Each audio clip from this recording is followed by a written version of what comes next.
So today we're going to be learning how to file a provisional patent. The reason you want to file a provisional patent is for multiple reasons. It not only offers a little protection for you, but if you're an inventor and have an idea for a product, having an idea is wonderful, and putting steps into making it a reality is also wonderful. But what you need to figure out is if people are actually going to buy that product. So provisional patent is kind of like a very inexpensive alternative to buying a legitimate patent, like a real patent, and it's also a short-term thing by far. Eventually, you're going to have to get a real patent down the road, but provisional lets you test the market, see if anybody would actually buy your stuff, see if any vendors would actually want to buy your stuff in bulk, mass produce it, or partner with you, and really just test the market and seeing validation in your product. It's a much cheaper alternative. It costs you, I believe, $70 now. When I did it multiple times, it was 65, but now it seems like it's 70. And you actually don't need a lawyer to do it. Going through YouTube and watching my video, you can actually do it for $70 instead of paying a few hundred for a lawyer to do what you can do. That's the real premise of this YouTube channel, is trying to give you value and showing you how much you can actually do by yourself, just through a little bit of research. So every link in the description is going to be in the video, so you don't have to go anything, you don't have to look elsewhere. So this is where we start. You want to go on uspto.gov, and the link is for this actual page is here. Type in your last name, first name, email address. This is going to be like the screen you see when you click on the link. Once you do that, click New Application. You want to click Provisional, and then you want to Continue. And when you click Continue, it's going to lead you onto this page. So this page, you just want title of invention, whatever you want to name it. Attorney docket, which is if a lawyer's filling it out for you. You don't really need that. Just name of the inventor. And you want to click corresponding address, and then I just put a fake mail address, so don't pay any attention to that. But once you click and enter in your proper information, click Continue. So this is the most important thing, this page right here. So you're going to need 4 documents: the transmittal, the microentity status, drawing, and specifications. So we're going to start with drawings first. So for drawings, it can honestly be cartoonish. When I did mine, I actually filed 2 provisional patents. Mine was very on paper, online paper, just drew it.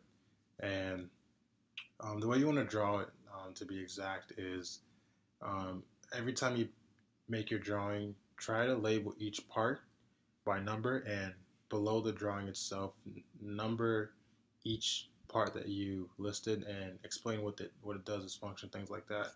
I'll try to show you an example or 2 on what I mean by that. But the drawings are very simple. It doesn't have to be anything crazy by any means, at least for the provisional. So drawing in black and white, choose file, here, drawings. As you can see, I did mine in 2017. I did 2 of them actually, so this one is just from 2017. So I think this is the second time I did it. But here, drawings. So add a file. You want to do specifications. Specifications is basically specifying what the drawings means. So you can make that a part of the drawings, and you can have that as its own separate documents, but make sure you have specifications somewhere. Choose.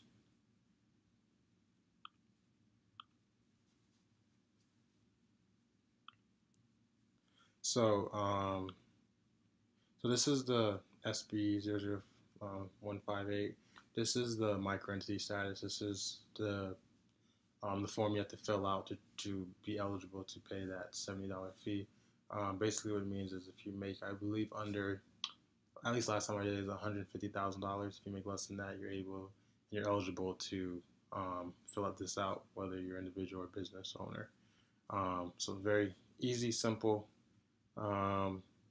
Just anything that you need to fill out, just name inventor, title of invention, signature, if need be, and I believe that's it.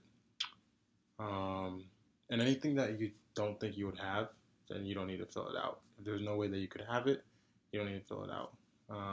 So yeah, it's a very simple thing to do.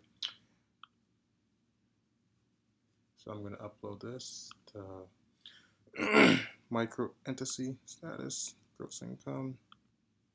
That's my SB00518.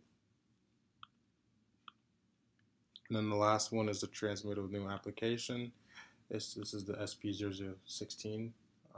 It's the same thing. It means the same thing. The reason why I named it this because I figured out that the transmittal is this document, so I just named it that. So in here you're gonna have, again, repetitive information, name, residence, things like that, title and invention. If there's anything that you believe that you should be able to fill out here, it needs to be filled out. Total fee amount, you put 70. Just fill this out. Save it as a PDF. Make sure everything here is in a PDF format. It's going to let you know as well. This is why everything here is in a PDF.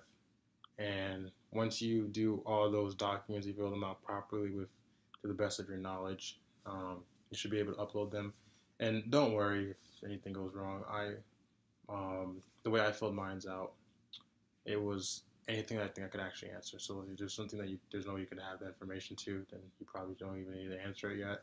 And worst case scenario is, I actually, this never happened to me. I've always gotten mine successfully processed. But if something were wrong with your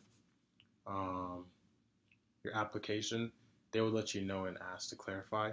But the way I've done it is this way, and I've always gotten it approved. So once you do all these, click upload and validate. And this is kind of like the first layer of checking on your documents. So as you can see, these let you know if they found anything wrong. On mine, they didn't find anything wrong. There is no errors. So if there's any errors, see why you have an error. But I don't have any errors. So continue. Once you do that, make sure you click micro entity, provisional, subtotal 70, and then I believe I have really 7 pages. But once you do that, click continue, and then you just have to pay your fees. So this is very simple provisional patent, very, very valuable, very helpful. If you're an inventor, I'm rooting for you. I had that mentality as well. Went towards more of an entrepreneur route eventually, which proved a lot of dividends for me. But inventing can lead to a lot of income, a lot of success, especially if you have a really solid product. But really, just test the market. Don't be afraid to just take the risk. It's $70. You can do a lot of $70, but why not test out your idea that can potentially make you fortunes? So yeah, this is how you do it. If you have any questions, please comment below, and I'll do my best to answer it. Now remember, I'm not an attorney. Disclaimer, I'm not an attorney. This is just from my experience. This is not legal advice for you. I don't represent an attorney by any means. So if you don't believe in me or this video, that's completely fine. I'm just showing you what has worked for me in the past.